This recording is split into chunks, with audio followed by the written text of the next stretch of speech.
মদিনার বাজার দিয়ে নবীজি যাচ্ছেন, নবীজির একটা ওট পছন্দ হয়েছে। তো নবী ওটের মালিকের কাছে গিয়ে জিজ্ঞেস করলেন, ভাইয়া এই ওটটার দাম কত? ওই দামাদামি হলো, নবী সে দামে কিনতে রাজি হলেন, কিন্তু নবীর কাছে তখন অর্থ ছিল না। তখন নবীজি ওনাকে বললেন, আপনি আমাকে ওটটা দেন, আমি এখনই গিয়ে আপনার সেই প্রাপ্যটা পাঠিয়ে দিচ্ছি। ওটের মালিক ওনাকে ওটটা দিয়ে দিলেন।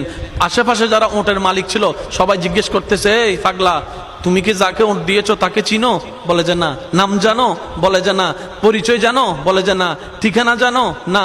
তো তুমি যে ওটটা দিয়ে দিলা, উনি যদি ওটার টাকাটা না ফাটায় তখন তো তুমি লসের মধ্যে চলে যাবা। সে ওটের মালিক বলে, এত সুন্দর নুরানি চেহারাওয়ালা কখনো বাটপার হতে পারে না, কখনো চিটার হতে পারে না, কখনো মিথ্যুক হতে পারে না।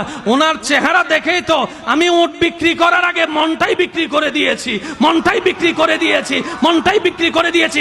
তোমরা যাই বলো, আমার মন বলে উনি আসবেই আসবে, টাকাটা পাঠাবে পাঠাবে। এই কথা বলতে না বলতে কিছুক্ষণ পরে নবীজির একজন সাহাবা এসে বলছেন, একটু আগে একজনে ওট নিয়ে গিয়েছেন কাছ থেকে, ওটের মালিকটাকে একটু দেখতে চাই। উনি বলে যে আমার থেকে। তো উনি বললেন, আমাদের নবী আপনার থেকে ওটটা নিয়ে গিয়েছেন, ধরেন ওটের টাকাটাও দিয়েছেন, আপনাদের খাবার জন্য কিছু খেজুরও হাদিয়া পাঠিয়েছেন, খেজুরও হাদিয়া পাঠিয়েছেন। ওই ওটের মালিক বলে, ভাইয়া টাকাটাও রাখেন, খেজুরটাও রাখেন, আগে আমাকে ওনার কাছে নিয়ে যান। আমি ওট বিক্রি করি নাই, আমার দিলটাই বিক্রি করে দিয়েছি। ওনার চেহারা মোবারক দেখে আমার মনটাই পাল্টাই গিয়েছে, আমি কালিমা পড়ে মুসলমান হয়ে যেতে রাজি আছি। সুবহান।